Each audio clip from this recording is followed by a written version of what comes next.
So this is my first video and I hope you people will like this video.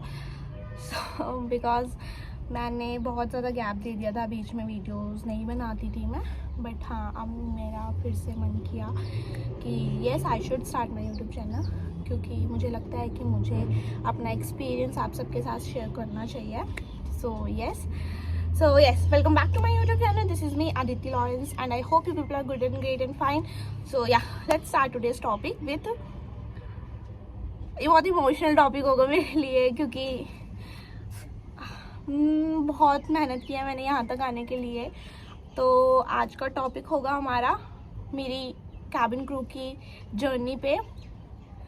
सो या without getting emotional let's start. So yes, मेरी journey start हुई थी जब हम सोचते हैं ना बचपन में कि हाँ हमें क्या करना है. तो मैंने भी अपनी लाइफ में सोच लिया था कि हाँ मुझे क्या करना है. मैंने ये सोच लिया था कि हाँ मुझे एयर हॉस्टेस बनना है. तो मैं जब क्लास 8th में थी तो सब मुझसे पूछते थे कि हाँ अदिति तुझे क्या बनना है. तो मैं सबको एक ही चीज़ बोलती थी कि यस मुझे एयर हॉस्टेस बनना है. मुझे नहीं पता कि एयर हॉस्टेस क्या होता है, मुझे नहीं पता कि कैसे करना है, क्या करना है, मुझे कुछ नहीं पता गाइस. फिर मैंने अपनी 8th 9th 10th 11th की, और इसके बीच में मुझसे सबने एक क्वेश्चन किया कि what you want to become. तो मैं सबको हमेशा एक ही चीज़ बोलती थी कि that yes I want to be a cabin crew which is air hostess for me on that time. So जब मैं 12th में आई गाइस, तो मेरे को लगा कि नहीं, now I have to focus on my goal. Like मुझे क्या करना है मुझे पता होना चाहिए पहले, सबको बताने से पहले. तो मैंने यूट्यूब पे सर्च करना स्टार्ट किया अबाउट एयर हॉस्टेस. तो मुझे धीरे धीरे पता चला कि हाँ एयर हॉस्टेस क्या होती है, कैबिन क्रू. सो कैबिन क्रू क्या होती है जो मुझे बनना है. तो मैंने ना उस चीज़ के बारे में बहुत ज़्यादा सर्च करना स्टार्ट किया. मैंने सोचा कि नहीं अब तो मुझे ये करना है, और अब मेरी 12th में आ गई हूँ मैं, तो मुझे आगे भी बढ़ना है. और मुझे जिस गोल के लिए अपना काम करना है, जिसके लिए मुझे हार्डवर्क चाहिए, वो चीज़ के बारे में मुझे पता होना चाहिए, बल्कि जबकि मुझे कुछ भी नहीं पता था. तो ना एक दिन ऐसी मैं ना इंस्टा स्क्रॉल कर रही थी. तो इंस्टा स्क्रॉल करते हुए ना तो मुझे एक पेज दिखा which was an academy. Okay, so उस पेज पे ना मैंने कुछ सोचे समझे, कुछ भी नहीं सोचा, कुछ भी नहीं समझा, मैंने उस पर क्लिक किया और वो फॉर्म फिल कर दिया. मुझे नहीं पता था कि वहाँ से कोई कॉल आएगा, मुझे नहीं पता था कि वहाँ से कोई रिस्पॉन्स आएगा, कुछ आएगा, मुझे कुछ भी नहीं पता था गाइस. तो हुआ ये कि एक दिन आता है वहाँ से कॉल, और मैं ना डरती हूँ अपना नंबर सबको देने से. तो मैंने एक्चुअली दिया था मम्मा का नंबर. तो कॉल आया मम्मी के फ़ोन पे. तो मम्मी ने उठाया. मम्मी ने बोला हाँ जी कौन. तो बोलते कि हम अकेडमी से बोल रहे हैं और आपने कुछ फॉर्म फिल किया था क्या. तो मम्मी ने बोला कि नहीं मैंने तो नहीं किया, let me ask to my daughter. तो उन्होंने मुझसे पूछा कि तूने कोई फॉर्म फिल किया था. तो आई वाज लाइक हाँ शायद किया तो था, और भाई मैं तब तक भूल गई थी कि मैंने कोई फॉर्म फिल किया था. तो मैंने फ़ोन पे बात की. उन्होंने मुझे सब कुछ समझाया कि आप आओ हमारी अकेडमी, आप विज़िट करो. आप उस गाइस उसके बाद उन्होंने मुझे सब कुछ समझाया कि आप आओ विज़िट करो. तो मैंने बोला ठीक है, मैं पापा से पूछती हूँ. पापा ने उस टाइम पे मना कर दिया कि नहीं हम नहीं जा रहे कहीं पर, क्योंकि बहुत ज़्यादा फ्रॉड्स भी होते हैं. तो आई लाइक ओके पापा हम नहीं जाएंगे. फिर उसके बाद मैंने ना उनका बहुत ज़्यादा स्टेटस देखा, स्टोरीज देखी, तो मुझे सब कुछ समझ आया कि नहीं मेरे को जाना चाहिए और एक बार विज़िट पक्का करना चाहिए. तो मैं पापा मम्मी के साथ गई, मैंने वहाँ विज़िट किया. और हाँ मैं उस टाइम पर मैं 12th में ही थी गाइज़. तो मैंने एडमिशन ले लिया गाइज़, एडमिशन ले लिया. एडमिशन लेने के बाद ना मैं अपने स्कूल के बाद गाइज आप बिलीव नहीं करोगे, मैं अपने स्कूल जाती थी. सुबह से दोपहर तक का मेरा स्कूल होता था. उसके बाद मैं घर आती थी और विद इन 1 आवर मेरे को तैयार भी होना होता था, ग्रूमिंग भी करनी होती थी, और मेट्रो ट्रैवल भी करना पड़ता था. 2 घंटे लगते थे, 1.5 घंटा लगता था मुझे पहुँचने में. मैं वो ट्रैवल करके गाइज मैं वहाँ जाती थी, क्लासेस लेती थी और शाम को अपने घर आती थी. ये रेगुलरली मैंने किया है गाइज जब मैं 12th में थी. ये मेरा स्ट्रगल था गाइज. फिर उसके बाद गाइज मेरी 12th हुई ख़त्म. मैं अपने फर्स्ट इंटरव्यू के लिए गई गाइज, वेरी फर्स्ट इंटरव्यू. सो मैं अपने इंटरव्यू के लिए गई और वो एयरलाइन मैं बिल्कुल बताना चाहूँगी वो एयरलाइन कौन सी थी, वो थी Zoom airline which is an international airline. So हाँ, मैं उसके लिए इंटरव्यू के लिए गई और मैं रिजेक्ट हो गई। यस, मैं रिजेक्ट हो गई। बहुत फील हुआ कि इतनी मेहनत करने के बाद भी रिजेक्ट हो गई। कोई बात नहीं, मम्मी पापा का मोटिवेशन मिला, टीचर्स से प्यार मिला, फिर उसके बाद फिर से इंटरव्यू स्टार्ट किए। फिर उसके बाद मैं गई थी ग्राउंड स्टाफ के लिए इंटरव्यू देने के लिए विच वॉज चेलेबी। सो मैं गई वहाँ इंटरव्यू देने के लिए और वो क्रैक हो गया गाइज, कैन यू बिलीव, क्योंकि मुझे बिलीव नहीं हुआ था उस टाइम पे। सो हाँ, वो क्रैक हो गया। तो मैंने कॉल करके बताया सबको कि हाँ मैंने क्रैक कर लिया इंटरव्यू। तो सब ऐसे थे शॉक, इतना second interview clear. But guys कहीं ना कहीं मैं खुश भी थी कि हाँ मैंने वो क्लियर कर लिया, और कहीं ना कहीं मैं खुश नहीं भी थी क्योंकि मेरा कोई गोल ही नहीं था गाइज ग्राउंड स्टाफ पे काम करना। लोगों के गोल्स होते हैं पर मेरा नहीं था गाइज उस टाइम पे कोई गोल कि हाँ मुझे कोई ग्राउंड स्टाफ पे काम भी करना है।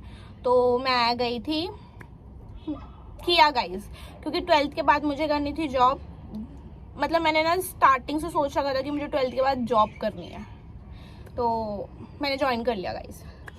चेलेबी ज्वाइन की, और Celebi which is an international handling company जो सारी इंटरनेशनल एयरलाइंस को हैंडल करती है। तो उसमें से एक कंपनी में मैं थी गाइस, वो थी कोरियन एयरलाइन।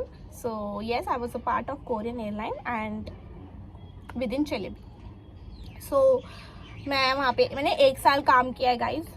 पर मैंने 1 साल काम करते करते गाइस मैंने बहुत ज़्यादा इंटरव्यूज़ भी दिए हैं, इंडिगो में भी दिया, एयर इंडिया में भी दिया। ऐसी कोई भी एयरलाइन नहीं होएगी जहाँ मैंने इंटरव्यू नहीं दिया। हाँ, एक एयरलाइन है जो मैंने आज तक कभी भी इंटरव्यू नहीं दिया, वो है स्पाइसजेट। मैंने स्पाइसजेट में कभी इंटरव्यू नहीं दिया। बाकी हाँ, मैंने सब एयरलाइंस में इंटरव्यू दिया है। और बाकी एक और एयरलाइन थी जिसमें मैंने कभी इंटरव्यू नहीं दिया था, वो थी एयर इंडिया एक्सप्रेस। मैंने कभी उसमें इंटरव्यू नहीं दिया था, but air India and Indigo में मैं बार बार गई हूँ। मैं फर्स्ट राउंड से रिजेक्ट हुई हूँ, मैं सेकेंड राउंड से रिजेक्ट हुई हूँ, मैं थर्ड राउंड से रिजेक्ट हूँ, एंड इवन मैं 4th राउंड तक गई हूँ और मैं वहाँ से भी रिजेक्ट हुई हूँ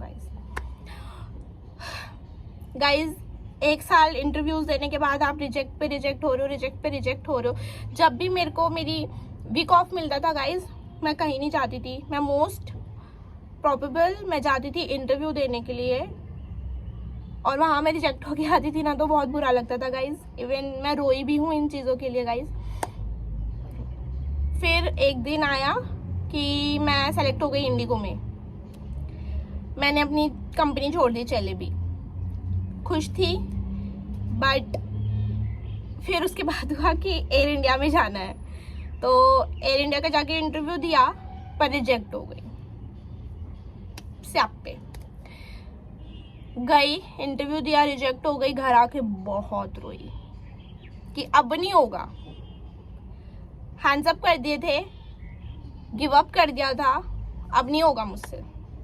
बहुत दे लिए इंटरव्यू, बहुत कर ली कोशिश, बहुत मेहनत कर ली, अब नहीं होगा मुझसे। फिर ना मैं कंपनियों में इंटरव्यू देने लग गई, क्योंकि मुझे लगा था कि यार एविएशन से तो हाथ धो बैठी हूँ, ग्राउंड स्टाफ से जॉब छोड़ दी है, जहाँ जाना था वहाँ तक पहुँची नहीं हूँ, तो छोड़ दो। फिर उसके बाद था एयर इंडिया एक्सप्रेस का इंटरव्यू गाइज। मेरा बिल्कुल मन नहीं था जाने का, क्योंकि मुझे पता था मैं जाऊँगी और रिजेक्ट हो जाऊँगी। तो मैं ना मम्मी को बार बार कह रही थी कि मम्मी मैं नहीं जाऊँगी। बट हाँ, सबने गाइस, सबने मेरे को बहुत ज़्यादा फोर्स किया कि नहीं तुझे जाना चाहिए, इस इंटरव्यू के लिए जाना चाहिए। तो मैं गई गाइस। मैं इतनी बिंदास होके गई थी ना उस दिन इंटरव्यू देने के लिए, यू पीपल कांट बिलीव, क्योंकि मुझे पता था मैं सेलेक्ट नहीं होंगी। क्योंकि गाइस मैंने ना एक्चुअली गिव अप कर दिया था, अपनी लाइफ से गिव अप कर दिया था उस टाइम पे। बहुत डाउन्स थे, अप्स थे, तो मैं तो गाइज बहुत ज़्यादा अपने आप से थक गई थी, और मैंने सोचा चली जाती हूँ क्योंकि सब बोल रहे हैं। तो गई, इंटरव्यू दिया, first round crack, second round crack. मैं मम्मी को कॉल करके बोल रही हूँ मम्मी हो गया। मम्मी बोले ठीक है, तो चिल कर, हो जाएगा, आई नो। मम्मी घर पे पूरा दिन प्रे कर रही है कि गॉड इसका हो जाए, लड़की ने बहुत मेहनत किया है, बहुत स्ट्रगल किया अपनी लाइफ में, प्लीज़ हो जाए। मैं वहाँ बैठे बैठे प्रे कर रही हूँ, हर जगह से जो भी मेरे सारे लव वंस है वो मेरे लिए प्रे कर रहे हैं कि इसका हो जाए गाइस, क्योंकि इसने बहुत मेहनत की है यहाँ तक आने में, तो हो जाए इसका। तो गाइस मेरा फाइनली ना उस दिन ना इंटरव्यू क्रैक हो गया। yes, I'm very happy to tell you all that yes, now I'm a cabin crew and I'm an official cabin crew right now। और ये भी बोलूँगी कि उस दिन की खुशी ना गाइस मैं अपनी लाइफ में कभी नहीं भूल सकती, कभी भी नहीं भूल सकती। आई नो ये वीडियो बहुत ज़्यादा लंबी हो गई थी, बट ये मेरी जर्नी है अपनी कैबिन क्रू बनने तक की। So stay tuned to my YouTube channel guys, please like share subscribe to my YouTube channel as well. हाँ, मेरा यूट्यूब चैनल न्यू है, आई नीड योर हेल्प कि आप मेरे चैनल को सब्सक्राइब करो, बहुत सारा प्यार दो, और मैं आपके लिए कैबिन क्रू की वीडियोस लाती रहूँगी। Thank you so much for watching guys, stay tuned and keep like share and subscribe to my YouTube channel. Thank you so much, bye bye.